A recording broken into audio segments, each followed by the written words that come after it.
O Inter pode ganhar lá, inclusive. Mas uma coisa é poder ganhar lá, a outra coisa é precisar ganhar. O problema é tomar gol no Beira-Rio. Esse é que é o grande problema. A não ser que tu faça 5. Tu tem uma ideia de time? O treinamento foi fechado ontem, né, Cadu? Foi fechado, o treino ontem foi no Beira-Rio e justamente por causa dessas dúvidas, né? Porque não é tanto no desfoque do Wellington Silva na lateral direita e do Wellington como volante, não tem um substituto natural. Porque pro lugar do Wellington pode ser o João Afonso, pode ser o Cláudio Vinck. Na lateral direita pode ser também o Cláudio Vinck, mas pode ser o Gilberto.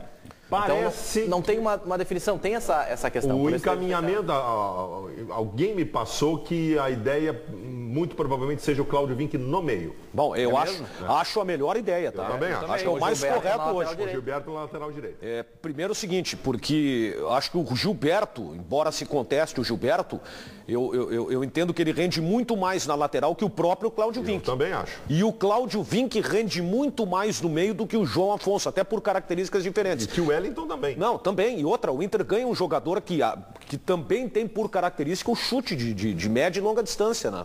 Sim. Por uma Copa do Brasil com essa questão do regulamento é importante. É né? verdade. Então, e é um jogador que chega à frente com mais qualidade, né? Fernanda Becker. Vamos lá, olha só, o Maurício Saldanha pergunta, o Arangues vai ficar no Inter? Você tem alguma outra novidade com relação a isso? A novidade que tem uma entrevista do presidente Giovanni Luigi dizendo que o Arangues não sai do Inter agora. Então tá, é a voz oficial. Isso. É a voz oficial. Agora? Agora, neste momento. Né? Pode vender e mandar no fim do ano. Interpretação. Agora, tipo segunda-feira já pode... O João Custódio fala o seguinte, se for inteligente, Gilberto na lateral e Vinck como segundo volante, mas do Abel pode se esperar qualquer coisa. O Thiago e a Jéssica falam o seguinte, jogo no Beira-Rio tem que jogar pra frente e vencer. E o Luiz Danda fala o seguinte, bota 3 volantes, garante o resultado e a volta é outra história. Mais estratégia e menos salto alto. Sabe por que eu acho que ele vai... Aí não dá, né? Sabe por que eu acho que não será esse time, será com o Cláudio Vinck no meio e com o Gilberto na lateral? Porque o Abel sempre diz que gosta de time ofensivo. Não, tu tá jogando em casa, tu precisa fazer score, sim, não tem por que tu te resguardar. Mas até pela característica do Abel, o Abel gosta de time que vai pra frente. O Abel, desde que ele colocou o Diego Aguirre no lugar do Leomir, no Grenal do século, em 89, ele botou na cabeça dele que ele tem que jogar com 3 atacantes e ir pra dentro deles, que é o termo que ele mesmo usa. De lá pra cá ele sempre fez isso. Algumas vezes deu certo e outras jogou com 4, né? É verdade. Não, a decisão do Gauchão de 2006, o Abel jogou com 4 atacantes. 4 atacantes, E perdeu pro Pedro Júnior. Vamos voltar na Central Band do Esporte? Diga lá, Gonçalo Cine Lima. Chico, hoje tem a definição do segundo finalista da Libertadores da América. Bolívar e São Lourenço, o time do Papa, se enfrentam em La Paz, na Bolívia, 3.600 metros de altitude. E a estratégia dos argentinos é a seguinte, mesmo com a vitória por 5-0 no primeiro jogo, os jogadores vão tomar Viagra para aumentar a oxigenação do sangue e, consequentemente, tentar reduzir os efeitos da altitude. Quem vencer esse confronto enfrenta o Nacional do Paraguai, que ontem perdeu para o Defensor, mas se classificou à inédita final da Libertadores. Curioso. O Cláudio Andrade está com um chamado aí na Central Band de Jornalismo agora, com os destaques dos nossos telejornais. Fala, Claudião. Vamos lá, Chico. Logo mais, 4h30 da tarde, então tem Brasil Urgente dos Gaúchos e 10:07 tem o Band Cidade. Hoje a gente vai mostrar um equipamento novo que foi instalado em função da segurança. Isso na Restinga, na zona sul da capital. A plataforma está localizada próxima ao Colégio Estadual José do Patrocínio e o veículo possui 3 câmeras fixas e outras 3 capazes de se movimentar 360 graus e verificar ocorrências em um raio de 3 quilômetros. Esse veículo chegou ao estado para ser usado durante a Copa do Mundo e ficou como legado do evento para a Brigada Militar aqui do estado. Então agora está na Restinga lá em função da segurança. Os detalhes, 4h30 da tarde no Brasil Urgente dos Gaúchos e 10:07 no Band Cidade, com a previsão completa do tempo, é claro. Chico. Grande, Cláudio Andrade. Chico, esses jogadores que vão tomar Viagra, o fardamento continua sendo o mesmo? Eu acho que tinha que ser um pouco mais, enfim. É o mesmo? Não, só para saber. Não, tá preocupado com isso? Já que tu tá animadinho, essa informação é para ti, ó. Hoje, dia 30 de julho, foi o dia da chegada de D'Alessandro ao Internacional. Olha como tava mais novinho, né? 2008. 2008. 2008, há 6 anos, D'Alessandro desembarcava no Internacional e se tornou um dos maiores ídolos da história do clube, para alguns o maior.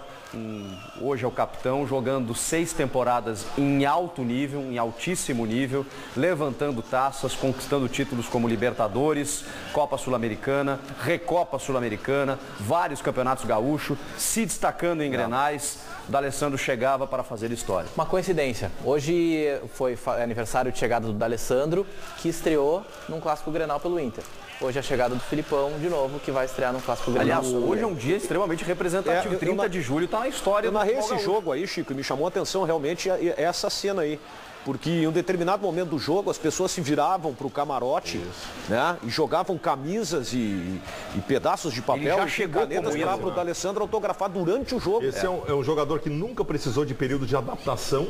Ele saiu bem. E sempre esteve bem, ele se envolveu com as coisas do Internacional e precisou de 6 anos para virar um dos maiores ídolos na história do clube. Que loucura. Vamos mostrar aí, a gente tem, né, Paulinho? Chegou como humano e hoje ele não é mais humano. Ele é de outra categoria. Se não tivesse no Internacional, tomaria Viagra pro jogo hoje. Vamos mostrar os primeiros gols do D'Alessandro com a camisa do Inter. O primeiro gol foi contra o Botafogo. O Inter venceu por 2-1. Fora de casa. Começou mal ele. Começou fazendo gol feio. Passe do Guinhazu. Aí ele corta. Olha ali. Parece um Márcio Azevedo ou o Leandro Guerreiro. Não sei agora. Bom jogador. Porque ele até pelo drible deve ser o Leandro Guerreiro. Esse é o 4-1. Aí já vem o... o primeiro tempo o Grenal de 4-1, já disse isso e eu vou repetir. Foi a maior atuação individual que eu vi na minha vida. Eu nunca vi um jogador de futebol ser tão representativo numa partida quanto o D'Alessandro. Eu te cito outro jogo. Rafael Sobis contra o São Paulo no Morumbi. Também, mas o primeiro tempo do Grenal dos 4-1 é inimaginável o que aconteceu naquele jogo. É inimaginável. Esse é o jogo contra o Chivas, Copa Sul-Americana, o Inter venceu por 4-0. Pato marcou... E ele entrou a dribles na área ali, sofreu pênalti e bateu. Ele usava 15 ainda. Fazendo confusão. Usava a camisa 15. É o Fernandão contra o Chivas. Esse é o terceiro gol dele. Terceiro gol com a camisa do Inter. Semifinal da Copa Sul-Americana. Esse é o time do Tite. Esse é o melhor time do Inter desde o Inter da década de 70. É o time que tinha Alex, Nilmar e D'Alessandro. E no mesmo jogo ele marcou o seu 4º gol com a camisa colorada, de falta. E dizem que o D'Alessandro era coadjuvante nesse time. O Alex jogava de atacante. É o segundo atacante, isso. Cobrança de falta, os 4 primeiros gols. O D'Alessandro foi determinante para a Libertadores de 2010, foi determinante para a Sul-Americana de 2008. Ele foi significativo, relevante e decisivo em no mínimo 4 grenais.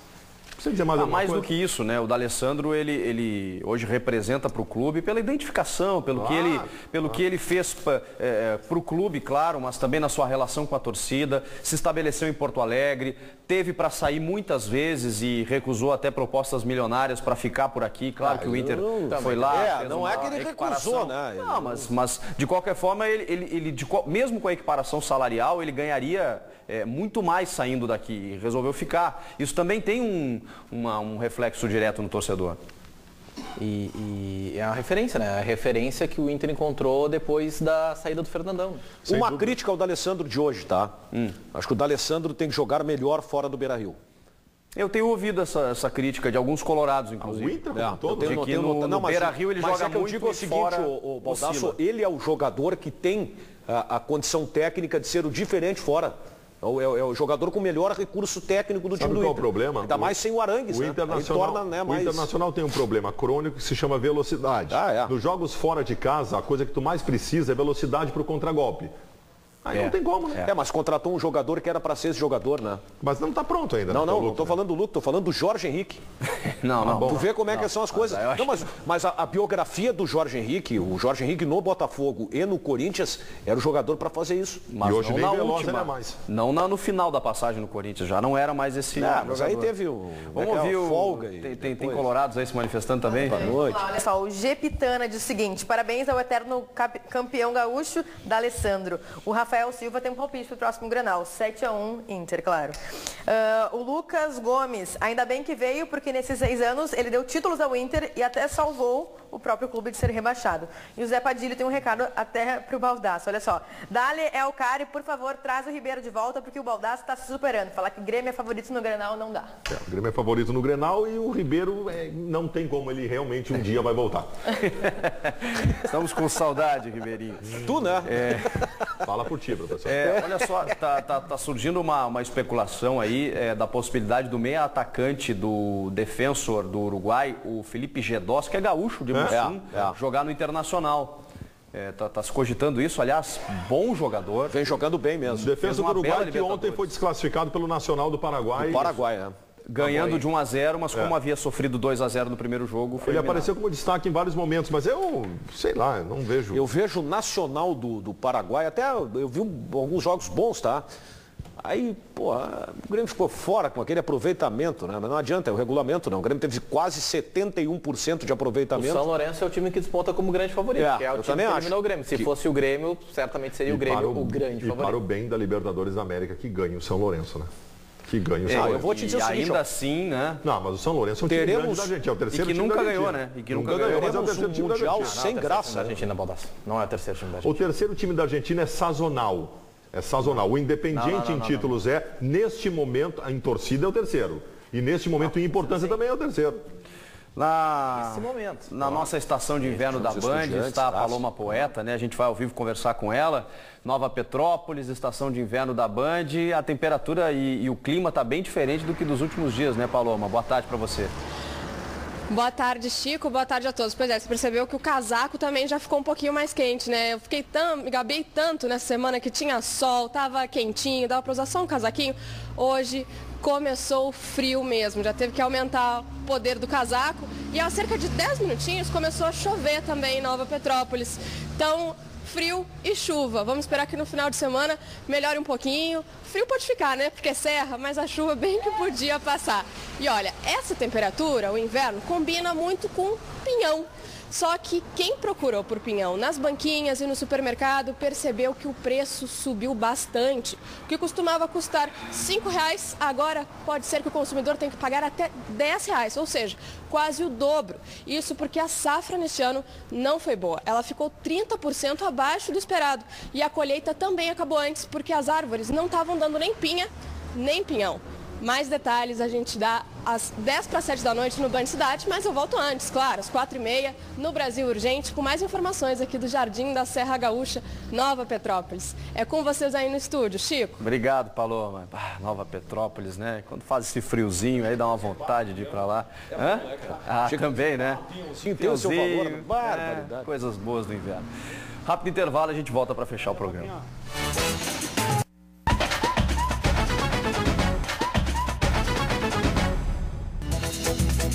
Uma facilidade, né? Mais uma atração que a gente trouxe aqui para o Donos da Bola é a forma como a gente permanece conectado o tempo inteiro atrás das notícias e por isso o Gonçalo Cine Lima, né, que durante a Copa do Mundo fez esse trabalho, vai continuar com a gente aqui durante o restante do ano, do Campeonato Brasileiro, Campeonato Gaúcho, nas competições, porque a gente fica em permanente conexão com você também, telespectador, mas também com os fatos do dia. Por isso eu volto até a Central do Esporte lá com o Gonçalo para saber quais são as últimas informações aí, Gonçalo. Chico, nós sabemos que o Grêmio treina hoje às 3h da tarde, que os torcedores vão poder acompanhar o Felipão. Pois bem, já estão chegando na arena, naquele espaço da Geral, Arquibancada Norte. Os primeiros torcedores já começam a chegar para rever o Felipão vestindo o fardamento gremista. E hoje, às 4h da tarde, mais uma entrevista coletiva muito importante. A despedida oficial de Ronaldinho Gaúcho do Atlético Mineiro. Ele já emitiu uma nota para a torcida, agradecendo a todos em sua página oficial no Instagram. Muito bem, um abraço ao Paulo Bogado, que está no momento relax aí, porque daqui a pouco ele entra no ar, às 4:30 da tarde, com o nosso Brasil Urgente dos Gaúchos. O nosso redator Enéas também. O Enéas também. A galera na redação se fazendo presente, a gente trabalha muito para levar até você, o Donos da Bola. Ficamos por aqui, amanhã voltamos a partir da 1h da tarde. Uma ótima tarde a todos, tchau.